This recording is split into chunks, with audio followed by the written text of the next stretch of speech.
Avant de commencer cet épisode, je voulais te parler d'un truc que je rêvais de créer depuis des années. Si tu m'écoutes, c'est probablement que tu as un projet de rénovation en tête ou en cours. Et la question que je reçois le plus souvent, celle qui revient tout le temps dans vos messages, dans les commentaires, partout, c'est « je ne sais pas par où commencer ». Vous vous sentez submergé par tout ce qu'il y a à faire. Vous avez des idées, peut-être des épingles sur Pinterest, mais pas de plan clair, pas d'ordre logique et cette sensation d'avancer dans le brouillard. Alors, j'ai créé un quiz. 5 questions, 2 minutes. Et à la fin, tu découvres exactement où tu en es dans ton projet. Tes 3 prochaines étapes, concrètes. Le piège à éviter maintenant selon ta situation et, bien sûr, un épisode de podcast choisi pour toi. Pas de jargon, pas une liste de 50 choses à faire, juste un vrai point de départ adapté à où tu en es vraiment. Le lien est en description. Alors fais pause et fais-le maintenant avant d'oublier.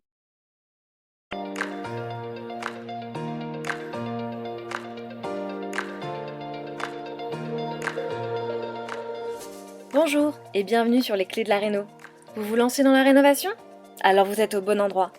Les clés de la réno, c'est le podcast qui vous accompagne tout au long de votre projet pour aménager et décorer la maison ou l'appartement qui vous correspond.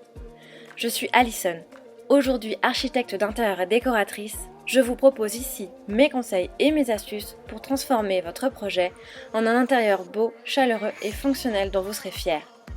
Je suis passée par là. Je sais ce que c'est que de devoir gérer une rénovation en plus de son quotidien. C'est pas toujours une partie de plaisir, mais ça en vaut tellement la peine au bout du compte. Seul ou avec un invité, laissez-moi vous aider à simplifier les étapes, vous apporter les clés dont vous avez besoin pour que votre projet se passe au mieux.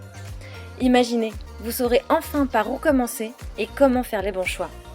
Retrouvez-moi aussi sur Instagram, c'est tout simplement les clés de la réno podcast pour encore plus de partage et de retour d'expérience. Allez, on y va ?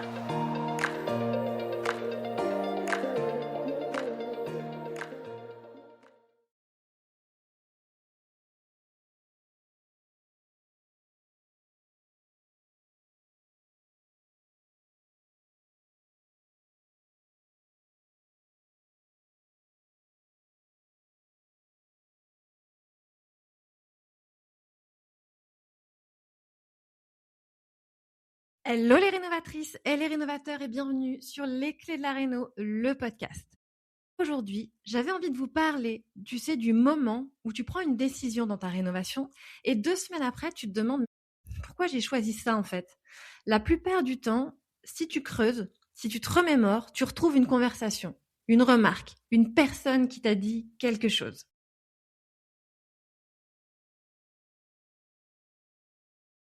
Quand un projet de rénovation se passe mal, on cherche toujours la cause du côté technique. Un artisan qui a mal travaillé, un budget mal calibré, un planning qui a dérapé.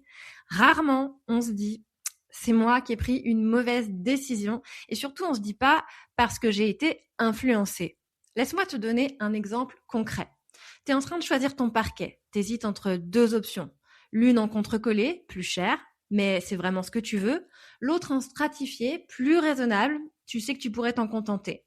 T'en parles à ta mère et elle te dit « Oh, quand même, c'est fragile. Et puis, c'est pas facile d'entretien. T'as vraiment besoin de ça ?»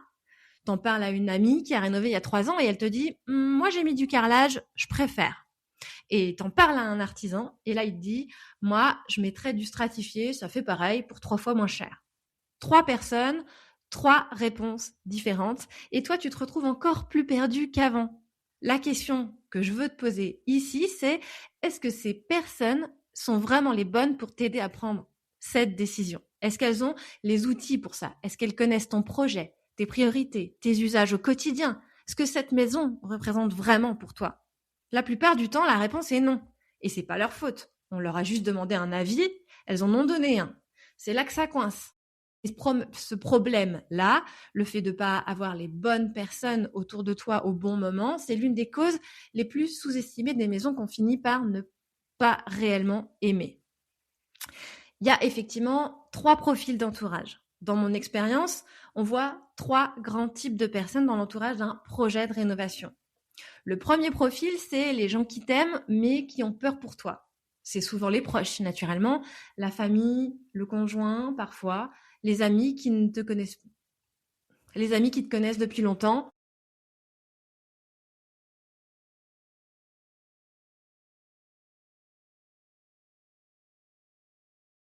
ce sont souvent les proches, la famille, le conjoint parfois, les amis qui te connaissent depuis longtemps.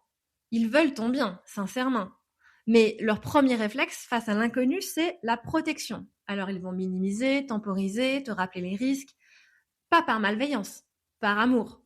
Je me souviens d'une cliente qui voulait abattre un mur porteur pour ouvrir complètement son séjour. Techniquement, c'était faisable. Esthétiquement, c'était exactement ce qu'il fallait faire avec cet espace. Mais son entourage proche a passé des semaines à lui dire que c'était risqué et que ça allait affaiblir la structure, que le on ne sait jamais. Elle a failli renoncer. Et au final, aujourd'hui, c'est la pièce qu'elle préfère dans sa maison.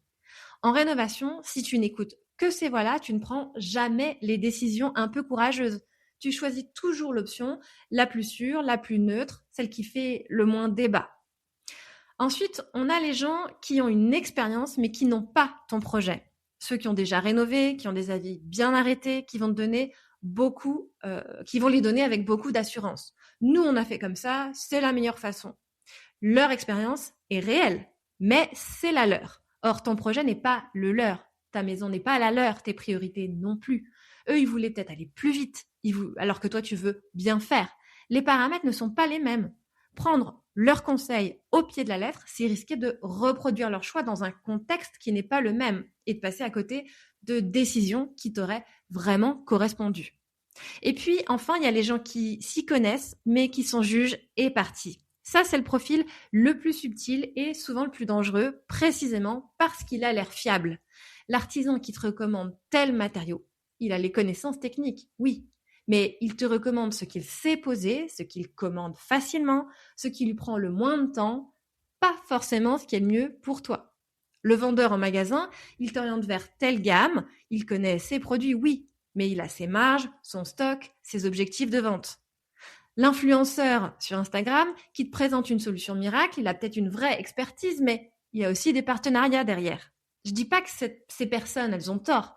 Je dis pas simplement qu'elles sont neutres et que leur conseil, aussi compétent soit-il, il est coloré par un intérêt qui n'est pas forcément le tien. La question à se poser face à n'importe quel conseil de rénovation, c'est vraiment est-ce que cette personne a quelque chose à gagner dans ma décision? Si la réponse est oui, alors écoute-la, mais écoute-la en ayant conscience de ça, en croisant les avis aussi.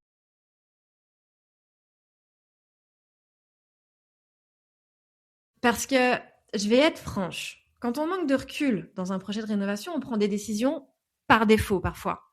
On choisit ce qui fait le moins de vagues, on évite les sujets qui créent du conflit, parfois dans le couple, on reporte des décisions importantes parce qu'on n'a pas l'énergie de les défendre. Naturellement, tu rénoves en plus de ton quotidien. Et ça se traduit par des pièces qu'on n'ose pas remettre en question alors qu'elles ne fonctionnent pas, des budgets qu'on ne défend pas assez parce qu'on a été découragé trop tôt, par des choix esthétiques qu'on abandonne parce que tout le monde trouve ça bizarre. Moi, j'ai accompagné des personnes qui avaient une vision très claire de ce qu'elles voulaient, vraiment au départ très claire, et qui, au fil des mois, sous l'effet des remarques, des doutes semés par l'entourage, par les artisans éventuellement, par la fatigue, qui ont dilué cette vision et qui, au final, avaient une maison correcte, mais une maison qui leur ressemblait sans doute moins que ce qu'ils avaient envisagé au départ.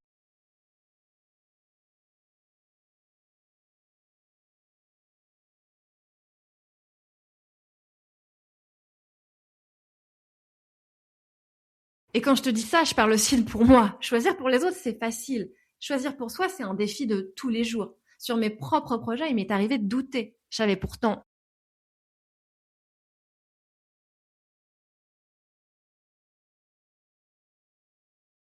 Sur mes propres projets personnels, il m'est arrivé de douter de choix que je savais pourtant justes parce que la personne en face de moi doutait trop fort. La fatigue décisionnelle, c'est réel. Et un entourage qui génère du doute constant, ça l'amplifie. Il y a aussi l'effet inverse que je trouve tout aussi dangereux. L'entourage qui valide trop, celui qui dit oui à tout, qui ne remet jamais rien en question. Ça peut sembler confortable, mais quand tu as besoin d'un regard critique pour éviter une erreur et que personne n'est là pour te la signaler, c'est dommage. Ce qu'on cherche, c'est un équilibre, des gens qui te soutiennent sans te flatter, des,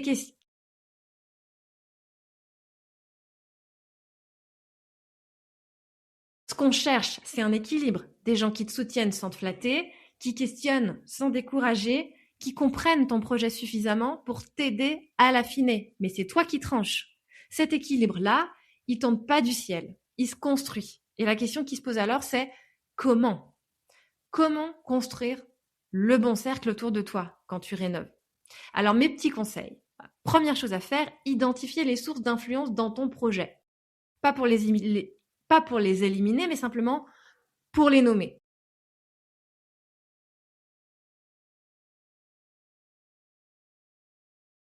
Pas pour les éliminer, mais simplement pour les nommer.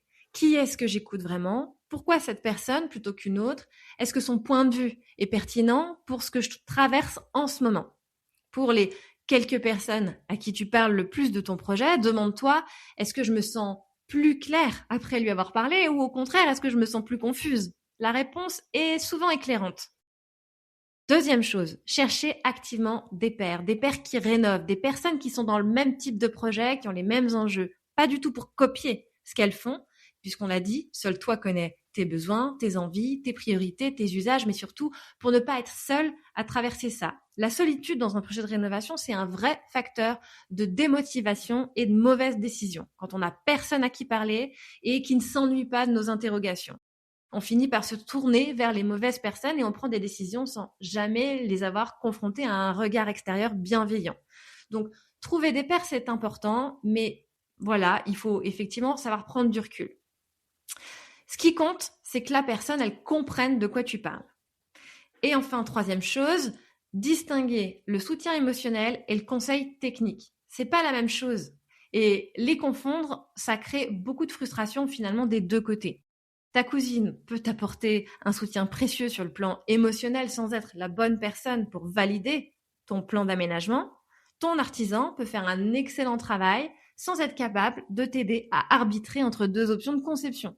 Ta meilleure amie peut être là pour toi les soirs où tu craques sans avoir les outils pour répondre à tes questions techniques. C'est complètement normal. Chaque personne a sa place. Le problème, c'est quand on leur demande d'être à plusieurs endroits à la fois. Donc, savoir qui c'est quoi, c'est déjà libérer beaucoup de tension. Alors maintenant que tu sais tout ça, la question c'est où est-ce qu'on trouve ce cercle finalement? Ça, c'est exactement la question que je me suis posée quand j'ai commencé à accompagner des personnes en rénovation.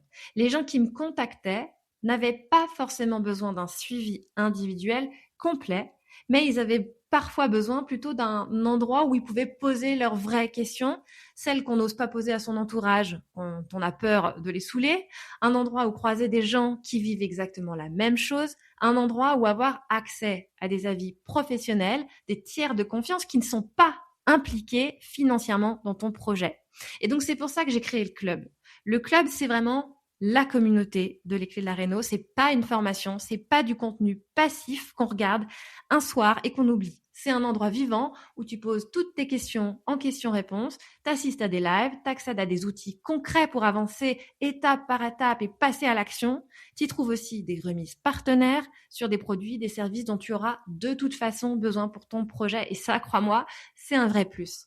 Mais surtout, et c'est le cœur du club, c'est que tu n'es plus seul. Tu as autour de toi des personnes qui traversent les mêmes épreuves, rénovateurs, experts, et qui sont pas là pour te dire oh c'est beaucoup d'argent quand même. C'est plutôt des personnes qui te posent les bonnes questions pour apporter les bonnes réponses. Tout ce dont on a parlé aujourd'hui, les pairs, le soutien juste, les bons experts au bon moment, c'est exactement pour cette raison que j'ai créé le club. C'est ce qu'il peut t'apporter.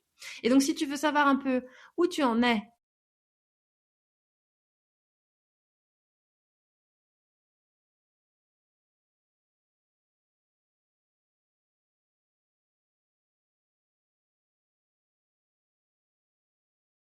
si tu veux plus d'infos sur le club, je t'invite à trouver le lien dans la description.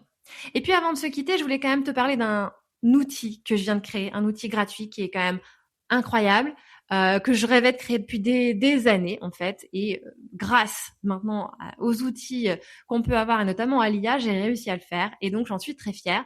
C'est un outil, c'est un quiz qui te permet de créer ton plan d'action et qui te permet d'identifier c'est quoi tes 3 prochaines étapes en fonction de là où tu en es dans ton projet de rénovation. Parce que souvent, quand on se lance dans son projet, on est un peu confus, on ne sait pas quoi faire et dans quel ordre.